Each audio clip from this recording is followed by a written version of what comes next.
Hey guys, and welcome to the Real DDP blog. Today it is March 10th and it's Wrestling Wednesdays. Yeah, dig it, brother.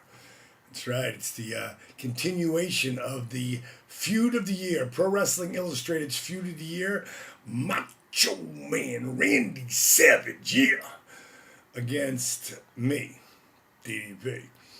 But before I get into that, I want to address a couple things. Like, one of the things people keep asking me is, why is the shirt backwards? Well, because I guess it says comes up to RGWR or yrgfitness.com.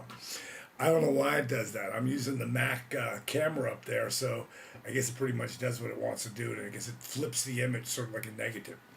So that's an answer to the question that's been thrown out there quite a few times to me.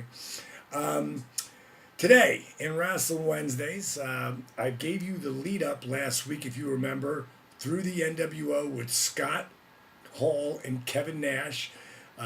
Me having the honors of dropping those guys in New Orleans, and then them coming back to try to get me with the pipes, and Savage coming from behind and taking me down, which started the beginning of the feud.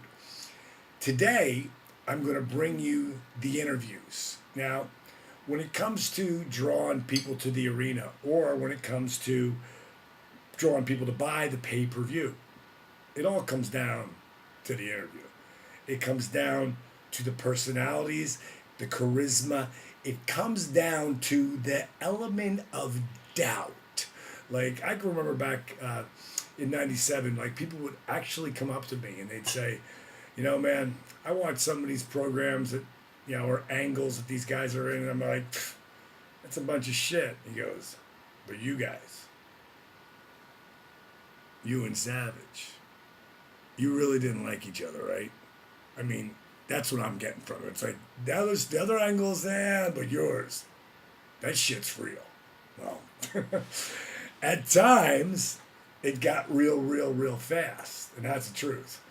But overall, Randy and I were like Fred and Ginger. You know, we were out there trying to be the best partner for each other, and when the red light was on, it was go time.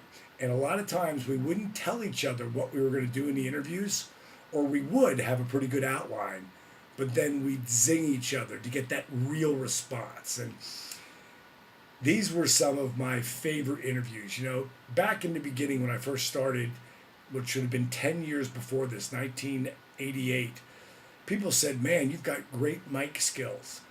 But I really didn't know how to interview. It was more energy and passion and loving to be there. But when it got to 1997 and I got to work with the Macho Man Randy Savage, it was such an honor to me that I wanted it to be real. I wanted to take it. Something I learned in my acting coach, Howard Fine, here in LA.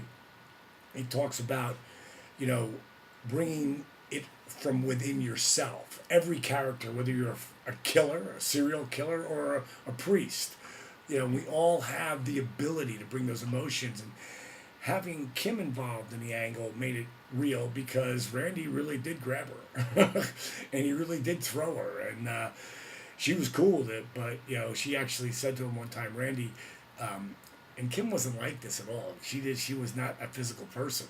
She was like, Randy, if you think you really need to grab me and throw me, you go ahead.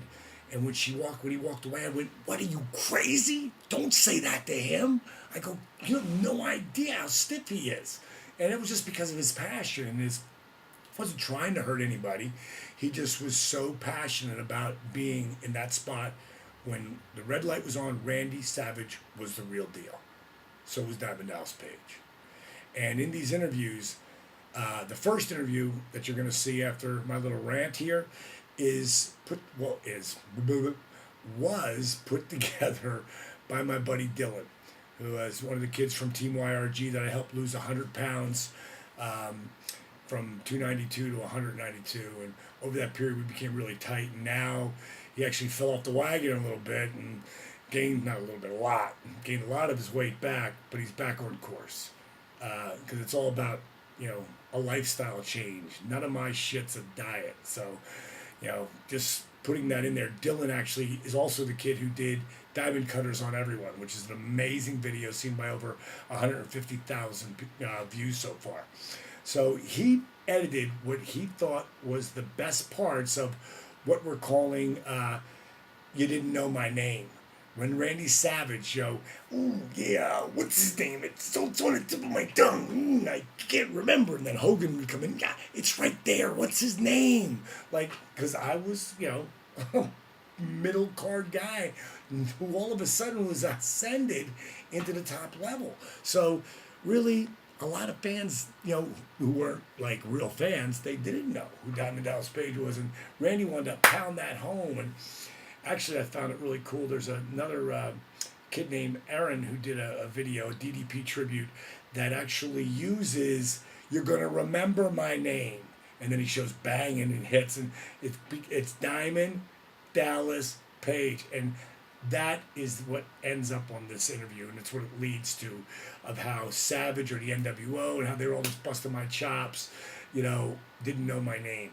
The next interview is the angle that we shot in 1997 at Uncensored. And that's where I was telling you that Kim actually said to Randy, now Randy, if you have to grab me and throw me, you go ahead. I understand, it's like it's acting, but I want it to be real. And when he walked away, I was like, oh my God, you have no idea what you just did. And then it really scared her. Scared the shit out of her. And afterwards, she was like, oh my God, I'll never do that again. So, but, wrestling, it's not checkers, Sometimes shit gets real fast, especially when your emotion and your passion and your ego gets involved. And in the last video, that's a video where I think it was probably my favorite, one of my favorite videos ever. And I don't put the whole interview in there, but the really best parts of it. When I'm cutting that promo on Savage for the pay-per-view leading up to Spring Stampede, and then he comes out of the crowd again with Liz. And what I hit him with, zing, at the end. Stuff like that wasn't planned. And, and he reacted to it really good. I mean, these sets of interviews were some of my favorites that I've ever did. Because, they really were real to me in the moment. So, this week, it will be the interviews leading up to. I'm also going to put the video in where that kid for the TNT video, Aaron had done that DDP, can't remember the name of it, TNT tribute. And he puts that in there, You're going to remember my name. And I'm going to put that video at the end of this right here, and just because it was like an homage to everything else we're doing. So that's what's happening with the Macho Man today. So dig the interviews, dig them and like them, or don't like them. I don't give a shit. Oh, I think I just took one. Oh, yeah. Okay, if you're watching this on YouTube and you want to subscribe to The Real DDP, go to www.realrealddp.com and subscribe.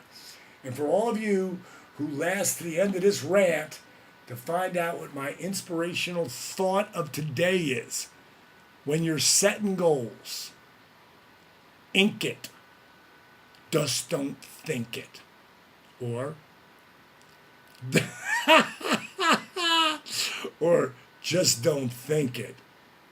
Ink it. That's all I got. I'll see ya. Yeah, brother. Bang, monkey.